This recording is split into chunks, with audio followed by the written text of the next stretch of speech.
오늘은 그림 한 편으로 좀 설교를 시작해 볼까요? 이 그림은 프랑스 작가 구스타프 도레라는 분의 미가 선지자라는 작품이에요. 이 도레라는 작가는 사파나 만화를 많이 그렸다고 해요. 그래서 어느 문학 작품에 또 사파가 들어가잖아요. 또는 만화 이런 걸 굉장히 잘 그렸다고 하는데 지금부터 한 200년 1832년이니까 오래된 분인데 특히 판화를 잘했다고 해요. 그래서 성경과 관련된 여러 일화를 판화로 이렇게 작품을 남겼는데 보시는 그림도 판화예요. 목판화로 저런 작품을 남겼습니다. 잠시 그림을 감상해 볼까요? 두 팔을 높이 들고 있는 저 사람이 미가입니다. 지금 하나님 말씀을 선포하고 있죠. 그런데 미가의 뒤로 그림자가 비춰지고 있습니다. 그림자가 있다라는 것은 미가가 지금 빛을 받고 있다는 것이죠. 하나님의 말씀을 선포하는 미가에게 하나님의 은혜의 빛이 비춰지고 있는 것이죠. 또 저렇게 어두운 시대에 하나님의 말씀을 담대히 전하는 자에게 또 하나님의 은혜의 빛이 임하는 것이죠. 잘 보이시는지 모르겠습니다만 저 멀리 컴컴한 곳에 보면 한 사람이 손을 기둥에 대고 아마도 옆구리에 이렇게 손을 올린 자세로 그 실루엣이 보이는데요. 무슨 구경이 난가 하면서 멀찍이서 바라보는 사람도 있고요. 또 맨 앞에 유일하게 전면을 보이고 있는 한 사람이 있는데 그 사람은 화려한 옷을 입고 있죠. 근데 못마땅한 표정으로 지금 발걸음을 돌리고 있습니다. 그리고 맨 오른쪽에 있는 사람은 인상을 잔뜩 찌그리면서 미가를 노려보고 있죠. 그 역시 화려한 옷을 입었는데 말입니다. 그런데 유독 눈에 띄는 한 사람이 있죠. 미가의 발치 아래서 머리에 손을 얹고 고뇌하고 있는 사람입니다. 그는 옷이 헝클어져 속이 다 보이는데 그런 것은 신경 쓸 겨를도 없고 말씀의 깊은 찔림을 받아 회개의 길로 들어가고 있습니다. 이 작품은 이렇게 고뇌하고 회개하는 이 사람을 중앙에 배치시킴을 통해서 말씀을 듣는 사람이 어떠한 마음과 자세로 하나님 앞에 서야 하는가 그런 메시지를 우리에게 주고 있는 것이죠. 자, 오늘은 이 미가 선지자를 통해 주신 하나님 말씀을 함께 묵상해 보고 싶습니다.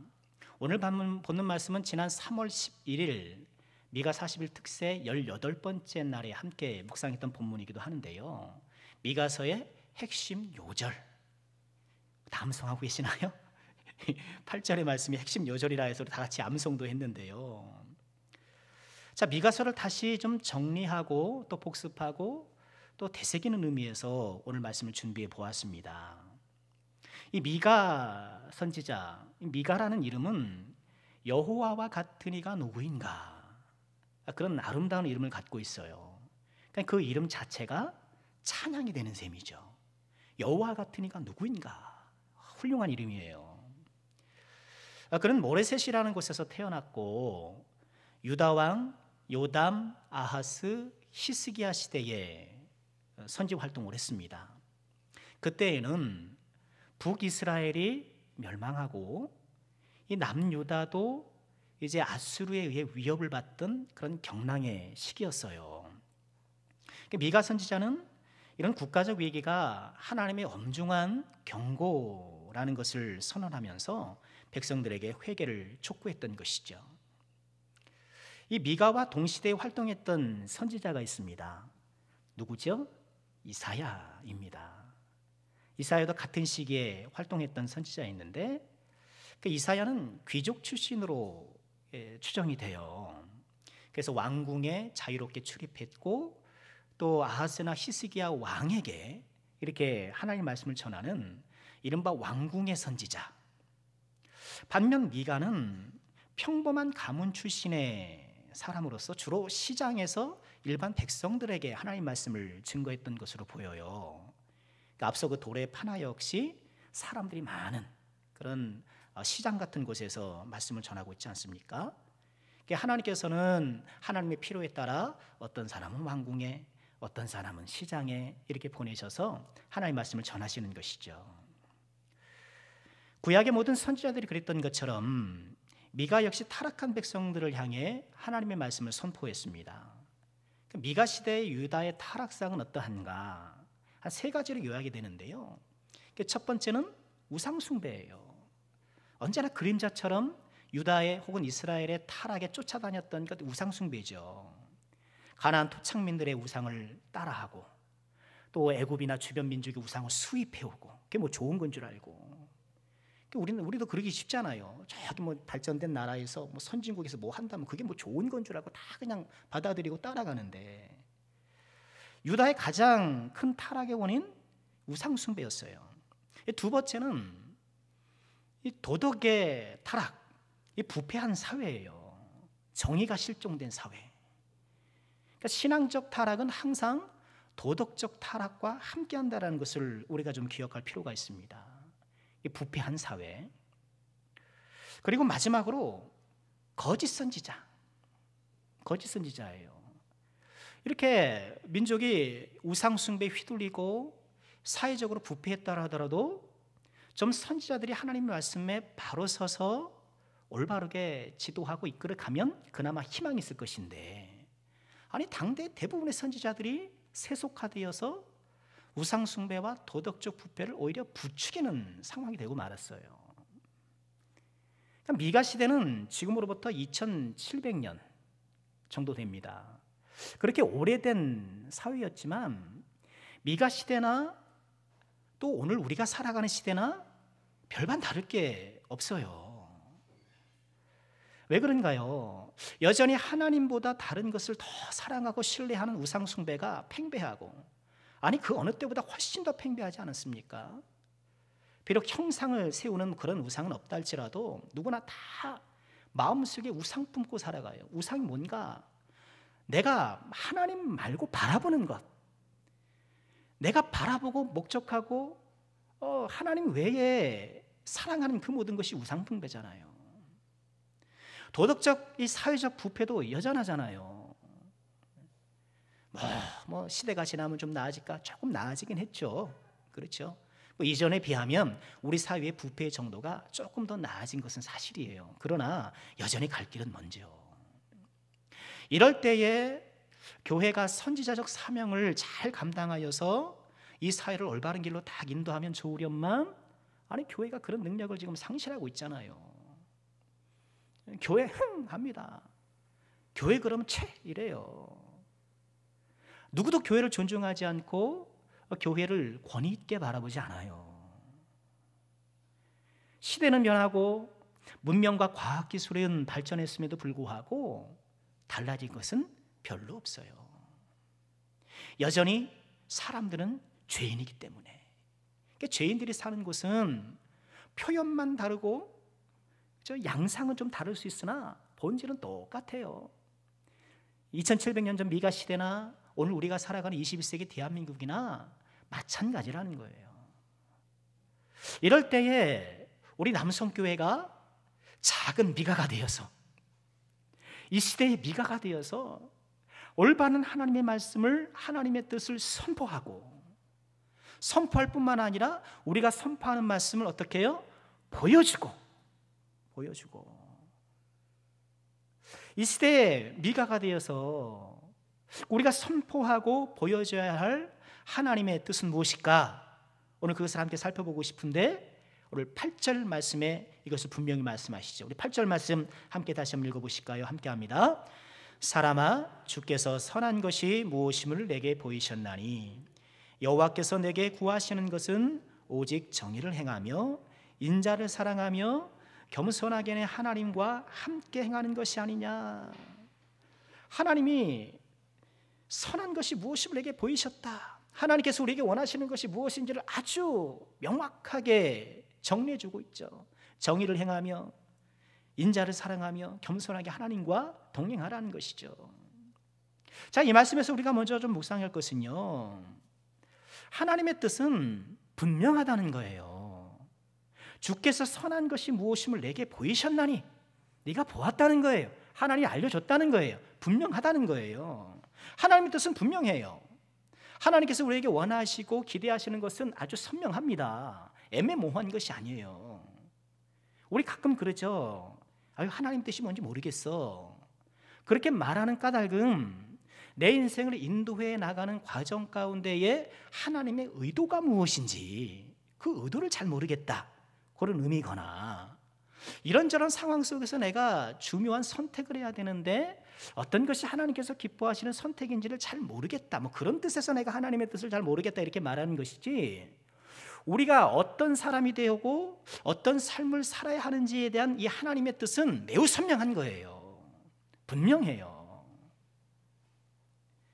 그리고 이 분명한 하나님의 뜻에 우리가 집중하고 주의하면 우리 삶을 인도해 갈 때에 좀 애매모호하게 느껴졌던 하나님의 의도도 분명해지고, 또한 내가 어떤 것을 선택할 때도 그 선택의 원리도 분명해지는 거예요. 그러니까 하나님은 우리를 어떻게 이끌어요? 우리가 더 정의롭고 인자를 사랑하고 하나님과 동행할 수 있는 방향으로 이끌어 가시는 거예요. 또 그럼 우리는 어떤 선택을 해야 될까요? 어떠한 선택이 더 정의를 행하고 인자를 사랑하고 하나님과 동행하는 데 부합한가? 그 판단으로 선택하면 되는 거예요. 우리를 향한 우리의 모습과 삶에 대한 하나님의 뜻을 분명히 알면 우리 삶을 인도해 가시는 하나님의 의도, 또한 우리의 삶에 맞닥뜨리는 여러 가지 선택의 순간에 하나님의 뜻을 우리가 보다 더 분명하게 알게 된다는 거예요. 하나님 우리에게 원하시는 것은 무엇인가? 오늘 8절 말씀이 세 가지를 우리에게 말씀해 주시죠. 첫 번째 뭐예요? 정의를 행하며. 정의를 행하라는 거예요. 하나님께서 저와 여러분에게 원하시는 게 뭐예요? 정의로운 사람이 되길 원한다는 거예요. 한때 하버드 대학 교수 마이클 샌들의 정의란 무엇인가, 그 책이 폭발적인 인기를 누렸잖아요. 요즘 젊은이들이 가장 관심 있어 하는 그 화두가 정의예요. 요시 20대 젊은이들, 우리 군사는 보궐선거 안 했죠? 이번에 뭐 서울시, 뭐 부산시 보궐선거 했잖아요. 보궐선거에서 보인 젊은이들의 표심, 전문가들은 그것을 분석하기를 정의가 실종된 듯 보이는 이 사회에 대한 분노였다, 그렇게 얘기를 해요. 요즘 젊은이들은 정의에 굉장히 관심이 많아요. 그리고 젊은이들이 관심을 보이는 그 정의는 공정의 측면이 더 가까워요. 공정한, 정의도 이렇게 다양한 분야가 있을 것 아닙니까? 그 가운데서 특별히 공정한가를 따져요. 입시에 있어서 공정한가, 취업에 있어서 공정한가, 또 성의 역할에 있어, 남녀 성 역할에 있어 지금 공정한가, 이런 거에 굉장히 민감합니다.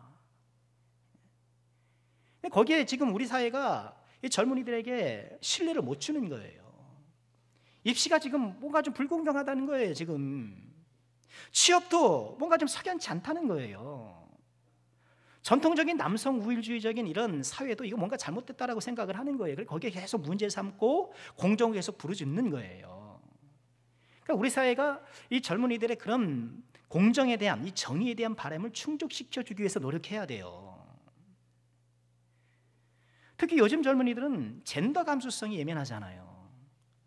젠더 감수성이 예민해서 이 관습적으로 굳어진 성별 역할에 대해서 계속 의문을 품는 거예요. 그냥 남녀 평등을 계속 생각하는 거예요. 이처럼 요즘 대한민국의 정의가 공정의 무게중심이 있다고 한다면 미가 시대에 미가가 외쳤던 그 정의에는 정직이 좀 더 무게중심이 있어요. 정직하게 살라는 거예요. 미가가 부르짖는 것은 그거예요. 하나님께서 원하시는 것, 여러분 정의롭게 사십시오. 특히 정직하게 사십시오. 그러면서 10절 이하에 미가 시대의 부정직한 그런 사례가 소개되고 있어요. 10절 이하에 보면 이런 말씀이죠. 악인의 집에 아직도 불의한 재물이 있느냐? 축소시킨 가증한 해바가 있느냐? 내가 만일 부정한 저울을 썼거나 주머니에 거짓 저울추를 두었으면 깨끗하겠느냐? 그러니까 미대 시대의 부정직함을 상징하는 표현들이 뭐예요? 불의한 재물, 축소시킨 가증한 에바, 부정한 저울, 거짓 저울추 이러는 거예요.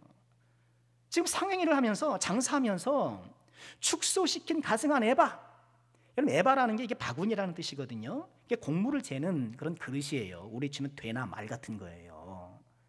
그 곡물을 담아 파는 이 되를 축소시키는 거예요.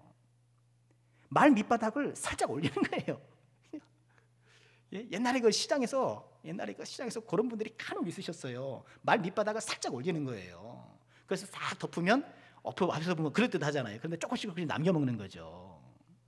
축소시킨 가증한 에바, 특별히 가증한 이 가증한이라는 이 말은 우상 숭배를 지적할 때 있었던 말씀이거든요. 지금 가증한 에바라, 축소시킨 가증한 에바라고 말씀하시면서 이런 부정직한 상행위를 우상 숭배와 동등한 것으로 간주하고 계시는 거예요. 이 축소시킨 에바를 갖고 또 이 부정한 저울추를 갖고 그러고 사는 거예요. 하나님께서 우리에게 바라시는 것 분명해요. 정의를 행하되 이런 좀 부정직한 일을 좀 버리라는 거예요. 정직하게 사업하고 정직하게 장사하고 정직하게 일하라는 거예요. 우리 크리스찬들은 이런 하나님의 뜻에 부합해야 될 책임이 있잖아요. 이 사회에서 저와 여러분들이 법과 질서를 지켜야 될 의무가 있잖아요.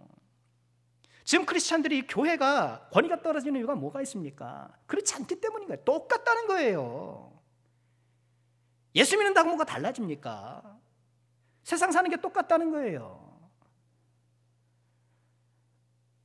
물론 이 세상의 법이 불합리한 측면이죠. 법이 이 세상 법인 진리가 아니잖아요.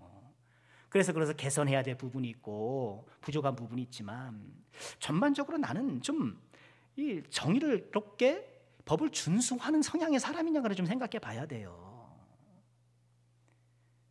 여러분 그렇게 교통신호 좀 지키라고 교통법규를 지키라고 그렇게 제가 우리 교회 부임한 지 5년째인데 햇수로 5년째인데 5년째 얘기하는데 많이 지켜지더라고요. 많이 지켜지는데 여전하는 분들이 더러 계시는 것 같아요.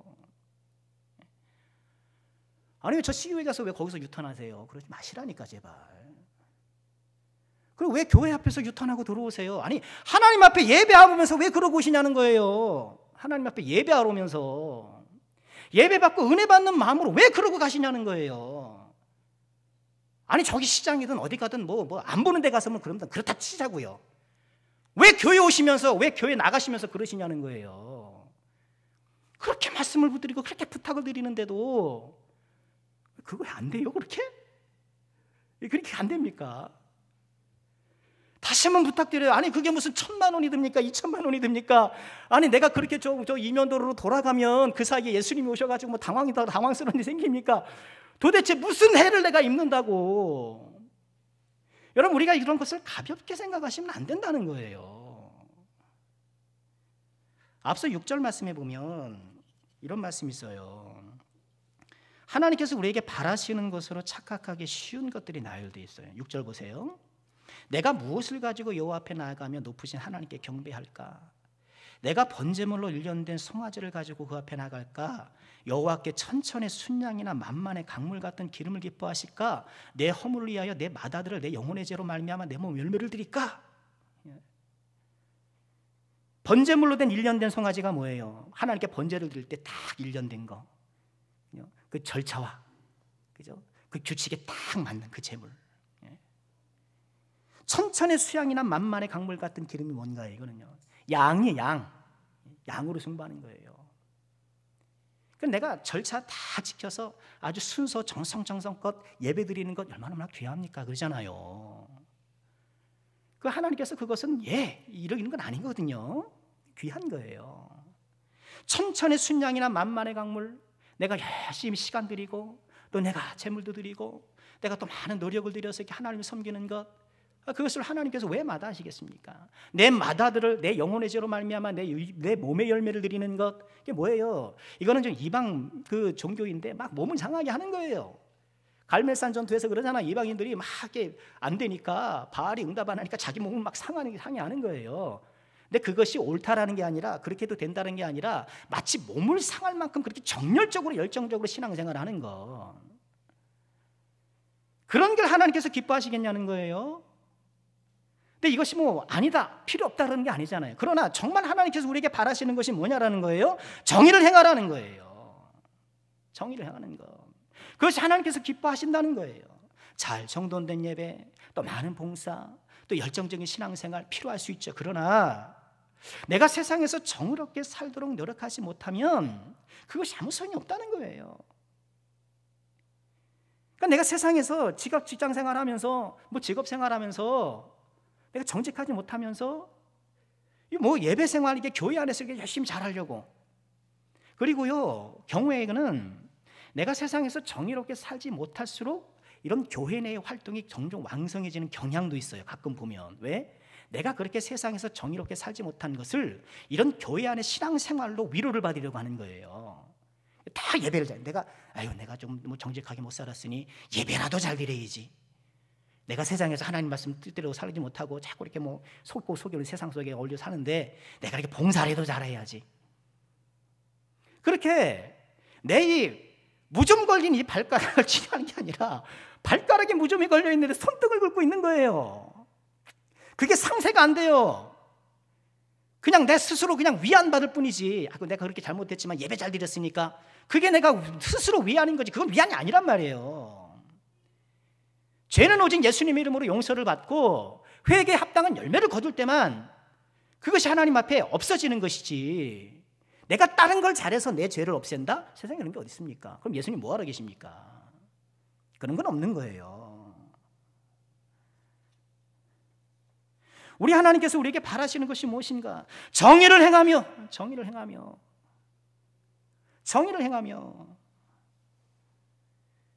내 삶에 여전히 좀 관성적으로 남아있는 것들이 무엇인지를 살펴봐야 돼요. 혹시 내가 직장생활에서, 내가 사업하면서 좀 부정직한 부분은 없는가? 정의롭지 못한 부분은 없는가? 남들 다 그렇게 한다고 하면서 내가 좀 속이는 것들은 없는가? 하나님께서 우리에게 바라시는 것, 정의를 행하는 것, 이런 꼭 기억하시고요. 이 하나님의 뜻에 부합한 삶을 사는 우리가 꼭 될 수 있기를 주의 이름으로 축원드립니다. 두 번째 하나님 바라시는 것은요, 인자를 사랑하는 거예요. 다시 8절 말씀 보실까요? 사람아, 주께서 선한 것이 무엇임을 내게 보이셨나니 여호와께서 내게 구하시는 것은 오직 정의를 행하며 뭐예요? 인자를 사랑하며. 이 인자를 사랑한다, 이 구절은 원문대로 하면 헤세드를 사랑한다, 이런 뜻이에요. 헤세드 많이 들어보셨죠? 우리 남성교회 성도님들 헤세드가 뭔지 다 아실 거예요. 헤세드가 뭐예요? 하나님의 사랑, 자비, 친절, 은혜, 이런 모든 것들을 아우르는 단어예요. 그러니까 헤세드를 번역할 단어가 없어요. 영어권이든 우리 한글권이든. 영어 번역을 보면 이 헤세드를 loving kindness, 러브와 카인드니스, 친절이잖아요. 사랑과 친절을 합쳐서 loving kindness 이렇게 번역을 했어요. 그러니까 사랑으로도 담을 수 없고 친절로도 담을 수 없어서 이렇게 만든 거예요. 그런데 우리 한글 성경은요, 이런 헤세드를 사랑하는 것을 인자, 사람을 사랑하는 것, 이렇게 아주 적극적으로 번역을 한 거예요. 그러니까 하나님께서 우리에게 원하시는 것은 무엇인가? 사람 사랑하는 거라는 거예요. 하나님이 사람을 사랑하되 어떻게 해요? 하나님께서 우리에게 베풀어 주신 헤세드를 기반하여 사랑하는 것. 나에게 주신 헤세드가 나에게 머물러서 정지되어 있는 것이 아니라 나를 통해 흘러가는 헤세드. 하나님의 헤세드를 흘려보내는 그런 사랑을 하라는 것이죠. 이 사람 사랑의 이 한 부분을 오늘날에는 인권이라고 불러요. 우리 기독교는 인권을 소중히 여겨요. 그리스도인들이 인권을 소중히 여기는 사람들이 되어야 돼요. 근데 세상에서는요, 인권을 존중할 때에 그 존중의 이유를 인간의 존엄성 그 자체에 둬요. 인간이니까. 왜 인간은 존엄을 받아야 되는가? 인간이니까 이렇게 돼요. 그러나 우리 기독교적인 이유는, 성경적 이유는 좀 달라요. 우리가 인권을 존중해야 하는 이유는 사람이 하나님의 형상이기 때문이에요. 야고보서 3장 8절 이하에 보면 우리가 언어의 영성을 함양해야 될 이유를 이렇게 얘기를 해요.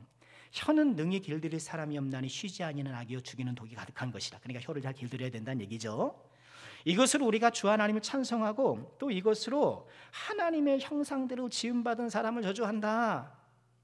그러니까 내가 언어의 형상을 함양하지 못해서 잘못된 언어를 구사하게 되면 하나님의 형상대로 지음받은 사람을 저주하는 상황이 된다는 거예요. 그것의 어떤 죄가 왜 죄악성이 되느냐? 하나님의 형상이기 때문이라는 거예요. 이게 성경적 입장이에요. 왜 사람을 우리는 존중해야 되는가? 왜 우리는 인권을 존중하는 그런 종교가 되어야 되는가? 사람은 하나님의 형상이기 때문에. 사람이 하나님의 형상이라는 것은요, 또한 이 모든 피조 세계는 하나님의 흔적이 담겨 있어요. 사람은 하나님의 형상, 이 모든 세상은 하나님의 흔적.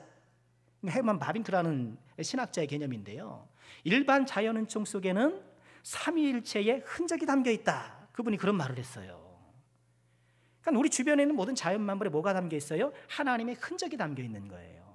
그러니 우리는 동물 학대하고 이런 거 하시면 안 돼요. 저도 이게 옛날에 그랬잖아요. 괜히 동물 보면 학대했잖아요. 지나가다가 개 보면 괜히 돌멩이 들어가지고 막 돌 던지고, 저도 그랬거든요. 괜히 툭툭 걷어차고 그랬거든요. 근데 그러면 안 돼요. 왜요? 그것도 하나님의 흔적이기 때문에. 그것을 우리에게 사용하도록 하나님께서 권리를 주셔서 우리는 가축을 기르고 고기를 먹고 뭐 그렇게 하는 것 아닙니까? 그렇게 함에 있어서도 우리는 굉장히 절제된 방식으로 또 이렇게 은혜로운 방식으로 그것들을 해야 될 책임이 있는 거예요. 지금 세계 곳곳에서 여전히 인권이 존중받지 못한 나라들이 많잖아요. 미얀마 사태 뉴스를 통해 보시잖아요. 막 사람 죽이고 막 그러더라고요. 우리나라도 그런 과정 거쳐왔잖아요. 인권이 많이 신장되긴 했었는데 또 여전히 보면 여성들이 존중받지 못한 나라들도 많아요. 어떤 나라는 여자들은 축구 경기장 못 가잖아요. 관중이 다 남자예요. 여자들 못 들어와요. 또 운동 경기 하는데 이게 휘잡 같은 거 뒤집어 쓰고 하더라고요. 여자 배구 선수 이렇게 TV를 잠깐 보는데, 아니 그쪽 무슬림 쪽의 여자들은 이거 다 쓰고 하는 거예요.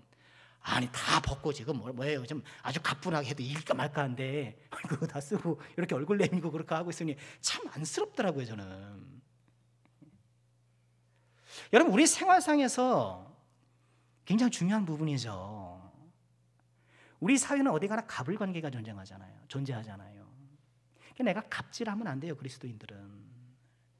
직장에서의 부하 직원이라고 함부로 하고 그러면 안 되고요. 존중하고 배려할 줄 알아야 되고, 합장업체 막 가격 후려쳐가지고 막 그러면 안 돼요. 또 외국인들 종종 말씀드리잖아요. 외국인 노동자들 가볍게 여기고 함부로 얘기하고, 우리 그리스도인들은 그러면 안 됩니다. 누구나 다 하나님의 형상이라는 것을 꼭 기억하고 존귀히 여기며 그에게 좋게 말해주고 힘을 주고, 그리스도인들 아니겠습니까? 나의 생활 속에서 사람 사랑하는가, 또 나의 생활 속에서 하나님의 형상과 더불어서 하나님의 흔적을 존귀히 여기는가, 우리 기독교인들의 꼭 필요한 모습이라는 거예요. 자, 마지막 세 번째로 하나님께서 우리에게 바라시는 것은 무엇일까요? 겸손하게 내 하나님과 함께 행하는가. 8절 말씀 다시 한번 읽어보겠습니다. 함께 합니다. 사람아, 주께서 선한 것이 무엇임을 내게 보이셨나니 여호와께서 내게 구하시는 것은 오직 정의를 행하며 인자를 사랑하며 겸손하게 내 하나님과 함께 행하는 것이 아니냐. 겸손하게 내 하나님과 함께 행하는 것. 하나님께서 뭘 원하시는가? 우리가 하나님과 함께하는 것을 정말 원하신다는 거예요. 하나님과 동행하기를 원하신다는 거예요. 1년 된 송아지 드릴 수가 있죠. 자, 정대에서 예배드리는 거 필요하죠. 천천의 수양, 만만의 강물 같은 기름, 강물처럼 그런 기름도 드릴 때가 있죠. 또 우리는 우리 몸까지 정말 상할 정도로 이렇게 열정적으로 하나님을 섬겨야 될 필요가 있는 것은 사실입니다. 그러나 하나님께서 정말 우리에게 원하시는 것은 우리가 겸손하게 하나님과 동행하는 거예요. 당연한 것 아니겠습니까? 가끔 자녀들이 엇나가는 이유가 뭐예요? 그냥 돈을 많이 안 줘서 엇나가는 것이 아니라 마음을 많이 안 줘서 그래요. 부모의 경제적인 후원이 좀 뭐 자기 마음에 안 들면 가끔씩 원망할 수는 있겠죠. 일시적으로, 그죠? 철없을 땐 아유 뭐만 뭐 학원비도 안 주고 뭐 아유 내가 뭐 일을 하려고 그랬는데 뭐 보태준 것도 없고 그러면서 뭐 은근히 부모를 원망할 때가 있어요. 철없을 때. 그러나 그 마음이 성숙해지면 그런 마음을 다 버리는 것 아닙니까? 그러나 아무리 부모가 경제적 지원을 잘 해줘도 마음으로 따뜻하게 품어주지 못하면 어려움을 겪는 거예요. 그렇게 집에 부족함이 없는 애들이 집 나가는 거예요. 부모에게 상처받아서 참 오랫동안 그 상처를 부득해 안고 고통하며 살아가는 거예요. 이처럼 우리 인간 사회에서도 함께하는 것이 이렇게 중요한데, 우리의 믿음이란 결국 하나님과 함께하는 것, 하나님과 함께하는 것이죠. 하나님께서 우리가 원하시는 것, 겸손하게 하나님과 동행하는 것 여러분 꼭 기억하시고, 하나님과 동행하고 하나님과 함께하는 데도 힘쓰시는 주여정들 꼭 되시기를 주님으로 축원드립니다. 하나님과 함께하기 위해서 우리에게 필요한 것 8절에서 두 가지를 발견해요. 첫 번째는 겸손하게 내 하나님과 함께하라. 내 하나님과 함께하는 것이 필요해요. 그러니까 나의 하나님과 함께해야 돼요. 하나님과 함께하려면 하나님이 나의 하나님이 돼야 돼요. 나의 하나님이 되어야 돼요. 예수님은 언제나 하나님을 아버지라고 불렀다고 말씀드렸죠. 고난주간에. 그런데 예수님은 아버지, 하늘에 계신 아버지께 아버지. 그러니까 이 땅에 계셨을 때 하나님을 언제나 아버지라고 칭하셨어요. 그런데 단 한 번 십자가에서 아버지로부터 버림받았을 때는 아버지가 아니라 하나님이라고 얘기를 해요. 마태복음 27장 46절이죠.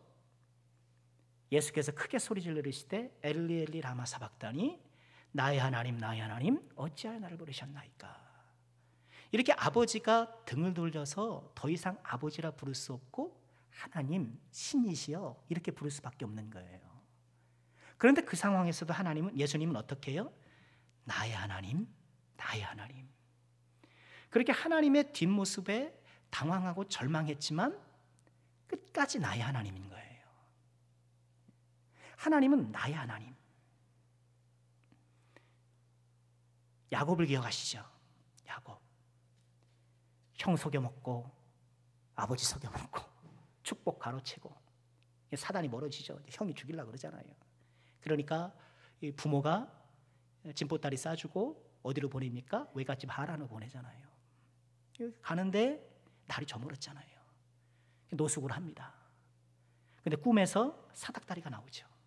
천사들이 오르락 내리락하고 사닥다리 껏 해보니까 하나님의 음성이 들리기 시작하는 거예요. 창세기 28장 13절이에요. 또 본즉 여호와께서 그 위에 서서 이르시되 나는 여호와니 너의 조부 아브라함의 하나님이요 이삭의 하나님이라. 내가 누워있는 땅을 내가 너와 내 자손에게 주리라. 이어지는 말씀은요, 내가 너와 함께하리라. 내가 다시 돌아오기까지 너를 떠나지 아니하리라. 하나님께 나타나셔서 약속해 주셨어요. 야곱이 잠깨어 일어나 돌베개를 베고 잤던 그 돌을 세우고 거기에 기름을 붓고 하나님 앞에 기도하죠. 그러면서 이렇게 서원해요. 야곱이 서원하여 이르되 하나님이 나와 함께 서서 내가 가는 길에서 나를 지켜주시고 먹을 떡과 입을 옷을 주시어서 내가 평안히 아버지 집으로 돌아가게 하시오면 여호와께서 나의 하나님이 되실 것이요. 야곱의 인생에서 이 베델에서 하나님 만난 것이 인생의 큰 전환점이 되는 거예요. 하나님이 어떤 하나님이에요? 이제부터 나의 하나님으로 모시겠습니다 하는 결정적인 순간을 맞이하고 있는 거예요.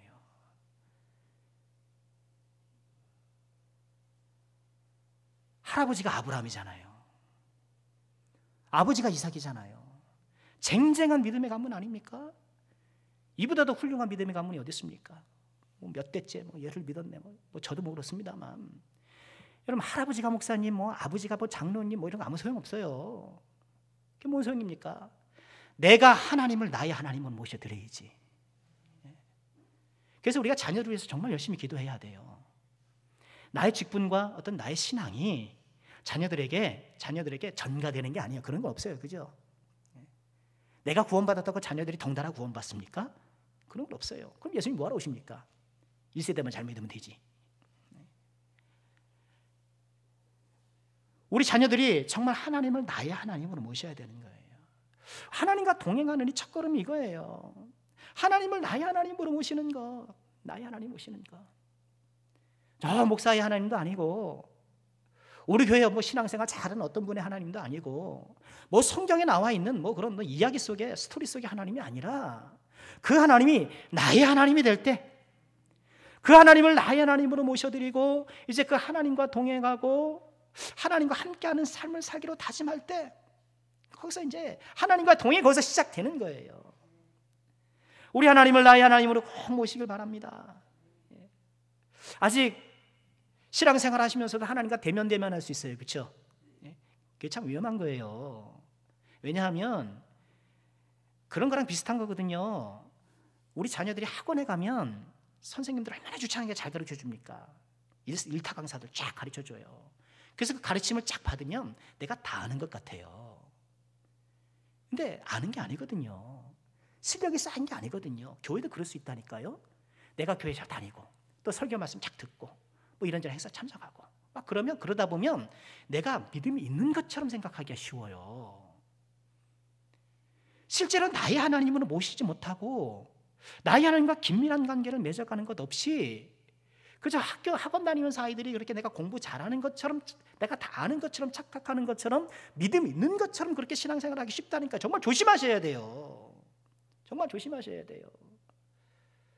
우리 남성교회란 이 믿음의 밭에는 알곡이 있고 쭉정이가 있어요. 죄송한 말씀입니다만 곡식이 있고 가라지가 있어요.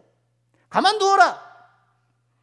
마지막 날 그것이 심판날에 판별이 될 거예요. 저는 우리 남성교회 신앙생활하는 모든 분들이 다 알곡이 되기를 원하고 정말 다 이 곡식들이 되기를, 그래서 제가 목회하는 것 아니겠습니까? 그래서 목양하는 것 아니겠습니까? 내가 믿음이 있는 것처럼 생각되는 그런 환상 혹은 그런 착각에 사로잡히지 마시고요. 이제 나의 하나님으로 모시고 하나님과 긴밀한 관계 가운데 나아가드려요. 내 하나님을 모셔드려야 돼요. 모셔드리는 게 어려운 게 아니에요. 여러분 연애해 보셨잖아요. 그래서 어떤 좋아하는 이성이 생기면 그 사람이 내 마음으로 싹 들어오잖아요. 아니에요? 내 마음으로 싹 들어오잖아요. 아니에요? 목사님 저는 중매입니다. 중매라도 들어올 때가 있잖아요. 주께서 우리 마음에 들어오는 거예요. 모셔드리는 거예요. 나의 하나님이 돼야 돼요. 나의 하나님이 되어야 신앙생활이 되는 거예요. 또 하나님과 동행할 때에 필요한 것은요, 겸손히 하나님과 함께하는 거예요. 겸손히. 근데 겸손이라는 것은 무엇인가? 오늘 이 본문의 맥락에서 겸손은요, 내가 사람이라는 것을 아는 거예요. 이게 무슨 말이냐면요, 자 오늘 8절 말씀에 그렇게 말씀을 하시잖아요. 사람아. 그러니까 8절 말씀의 이하 8절에 주시는 이 말씀을 받기 위해서는 내가 사람이라는 걸 알아야 돼요. 사람이 뭐냐면요, 아담이잖아요. 아담아 이렇게 부르시는 거예요. 그런데 이 아담이라는 이 단어는 아담아, 땅은 아담아거든요. 이것과 어원이 같아요. 그러니까 왜 아담인가? 땅에서 취했기 때문에, 흙에서 취했기 때문에 아담이라고 부르시는 거예요. 그러니까 아담이라고 하는 것은, 하나님이 아담을 아담이라고 부르시는 것은 그가 아담아에서 왔기 때문에, 아담 너는 아담아에서 왔어, 아담 너는 흙에서 왔어, 그 이름 속에 그것이, 그 존재가 들어있는 거예요. 창세기 3장 19절에 그렇게 말씀을 하시죠. 내가 흙으로 돌아갈지니 얼굴에 땀을 흘려 먹을 것이니 내가 그것에서 취함을 입었음이라. 너는 흙이니. 우리 겸손이라는 것은 내가 흙이라는 걸 아는 거예요. 내가 땅이라는 걸 알리는 거예요. 이 땅을 어떻게 했습니까? 하나님께서 은혜로운 손길로 어루만져 주셔서 아담아가 아담이 된 거예요. 이 땅이 사람이 된 거예요. 그러니까 사람이 사람다워지려면 하나님의 손길이 필요한 거예요. 우리 아이들이 예쁘게 자라려면 엄마의 손길이 좀 필요하잖아요, 그죠? 엄마가 좀 머리도 따주고 아빠가 하는 건 잘 못하잖아요. 저도 손이 두꺼워서. 엄마의 손길이 필요하고 아빠의 손길이 필요할 아이들처럼 우리는 하나님의 손길이 있어야 사람다워지는 거예요. 저는 하나님의 손길이 필요합니다. 겸손은 그거예요. 하나님, 저는 아담합니다. 저는 흙에서 왔습니다. 저는 땅입니다. 하나님의 손길이 필요한 존재입니다. 이것이 겸손인 거예요. 오늘날 세상이 얼마나 교만합니까? 하나님 손길 다 치웁니다. 하나님이 어디 있냐는 거예요. 하나님도 다 사람이 만들었다는 거예요. 이런 교만한 시대를 살아가는 우리들이 마치 그것이야말로 지성인답고 그것이야말로 똑똑한 것처럼 그렇게 포장이 된 이 세상 가운데에 우린 정말 하나님의 손길이 필요한 사람이라는 것을 기억하고, 하나님께서 우리를 어루만져 주시고, 하나님께서 우리를 이끌어 주시고, 하나님께서 우리를 만져주시고, 우리 하나님께서 나와 함께 해주셔야만 인간다운 삶을 살 수 있는 존재라는 것을 고백하는 것, 이 겸손함으로 하나님 앞에 우리가 나가야 하는 거예요. 우리는 하나님의 손길이 필요해요. 말씀이 필요하고, 하나님의 은혜가 필요하고, 성령의 감화 감동이 필요하고, 그럴 때 우리는 하나님과 함께 할 수가 있는 것이고요. 하나님의 손길을 외면하면 인간 이하가 되는 거예요. 그냥 땅바닥 흙이 되고 마는 것이죠. 하나님을 나의 하나님으로 모시고 하나님의 손길이 절대적으로 필요한 의존적 존재라는 것을 내가 다시 한번 인정하고 주님을 의지하며 나아가는 이 겸손함, 이 마음으로 하나님께 나아가고 하나님과 동행하는 우리 모두가 꼭 되어야 되겠습니다. 자, 말씀을 마치겠습니다. 하나님께서 우리에게 무엇을 원하시는가? 오늘 말씀 우리에게 매우 분명하게 말씀합니다. 정의를 행하며 인자를 사랑하고 겸손하게 내 하나님과 함께 행하는 것이 아니냐. 자, 우리에게 이제 한 주일이 기다리고 있죠? 내일부터 정의를 행하고 사람 존중하고 하나님과 함께 하시는 복된 한 주간 맞으시길 바랍니다. 아니, 이런 참으로께서 기뻐하시는 아름다운 우리 인생을 살아가시는 우리 남성교회 모든 권속들 되시기를 주님의 이름으로 축원드립니다.